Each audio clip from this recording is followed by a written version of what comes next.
आगे दिखाया हुआ वीडियो सच्ची घटना पर आधारित है। हम सोशल मीडिया पर पूरी तरह सर्च करके ही इन वीडियो को आपके सामने पेश करते हैं। और अगर आपने अभी तक हमारा चैनल फैक्ट पैराडाइज सब्सक्राइब नहीं किया है तो जल्दी से उस लाल बटन को दबाकर बेल आइकन को ऑल पर सेट कर लें।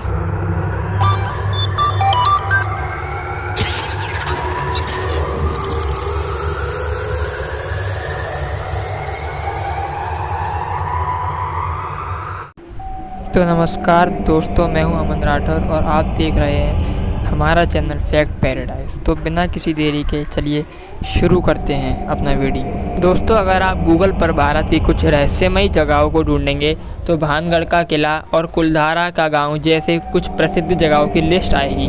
और उसी लिस्ट में से एक ऐसी जगह भी शामिल है जो अपनी भूतिया कहानियों से नहीं बल्कि अपनी दैविक शक्तियों की वजह से मशहूर है।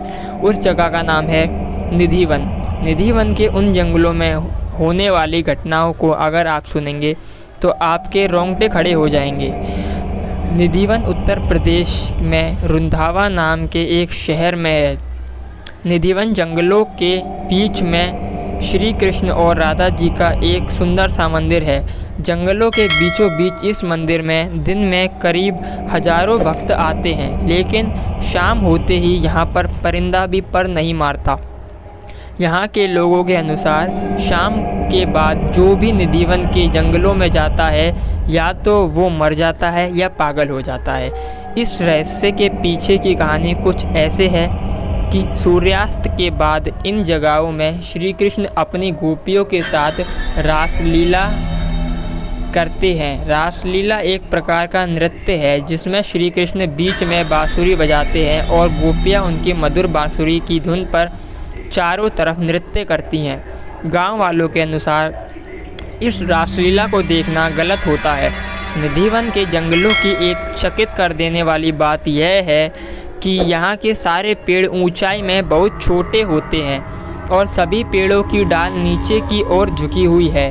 और यही पेड़ ऐसे क्यों हैं, यह किसी भी बॉटैनिक यानी पेड़ों का अभ्यास करने वालों को नहीं पता। गांव के लोगों और पंडितों की माने तो उनके अनुसार यह पेड़ कोई साधारण पेड़ नहीं है बल्कि खुद गोपियां हैं जो रात के समय पर अपने असली रूप में आती हैं। इन पेड़ों को ध्यान से देखो तो ऐसा लगता है कि मानो इन पेड़ों ने एक दूसरे की बाहों में बाहें डालकर खड़े हों, मानो वो पेड़ नाच रहे हों। और यहाँ के तुलसी के पौधे बिना पानी के भी हरे भरे रहते हैं। स्थानीय लोगों के अनुसार यहाँ के पेड़ों के नीचे जो गड्ढे बनते हैं उनका कारण है इनका जगह बदलना। जब एक दिन यहाँ के लोगों ने एक पेड़ पर धागा बांध दिया, सुबह जब उस पेड़ को ढूंढा तो वह धागे वाला पेड़ अलग जगह पर पाया। लेकिन इस धागे वाली बात का कोई ठोस सबूत मुझे सोशल मीडिया पर तो नहीं मिला। लेकिन पेड़ों के नीचे बने गड्ढे की बात बिल्कुल सच है। बस जंगल में लगभग 1600 गड्ढे हैं और इसका जवाब आजकल के वैज्ञानिकों के पास भी नहीं है। यहाँ के लोग इस बात का बहुत पालन करते हैं। यह लोग सूर्यास्त के बाद अपने घरों से बाहर तक नहीं निकलते हैं, इसलिए जंगल के आसपास के घरों में खिड़कियाँ मौजूद नहीं हैं। रात में लोगों को अपने घरों के आसपास घुंघरू की आवाज़ें सुनाई देती हैं, लेकिन यह आवाज़ किसकी है और कहाँ से आती है इस बात का पता कोई नहीं लगाता। अब इस जंगल में सबसे ज़्यादा चौंकाने वाली चीज़ मैं आपको बता देता हूँ। निधि वन में बना एक कमरा है जहाँ श्री कृष्ण और राधा रासलीला के बाद आराम करते हैं।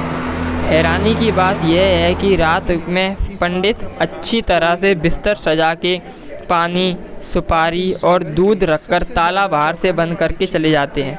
और जब वे सुबह वापस आते हैं तो बिस्तर बिखरा हुआ होता है और लोटे का पानी भी पी लिया जाता है और पान भी चबाया हुआ होता है। और इस घटना को लाखों भक्त साक्षी हैं। गांव के लोग इस बात का काफ़ी ख्याल रखते हैं कि सूर्यास्त के बाद कोई भी जंगल में प्रवेश ना कर सके, क्योंकि इसका हर्जाना गांव वालों को भुगतना पड़ सकता है।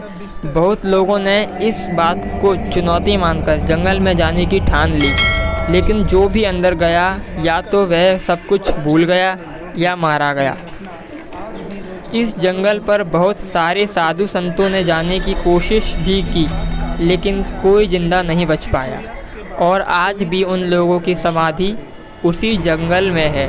ऐसा कहा जाता है कि भगवान का दर्शन उस अमूल्य आदमी को जरूर प्राप्त हो जाता होगा, लेकिन वह भगवान का अपार तेज सहन नहीं कर पाता होगा। जब भी या तो अंधा हो जाता है या मारा जाता है। इस जंगल की एक और चौंकाने वाली बात यह है कि दिन के समय में यहाँ काफ़ी सारे बंदर होते हैं, पर शाम होते ही यहाँ सारे बंदर इस जंगल से बाहर निकल जाते हैं और पूरे जंगल में किसी भी पेड़ पर पक्षियों ने अपना घोंसला नहीं बनाया है।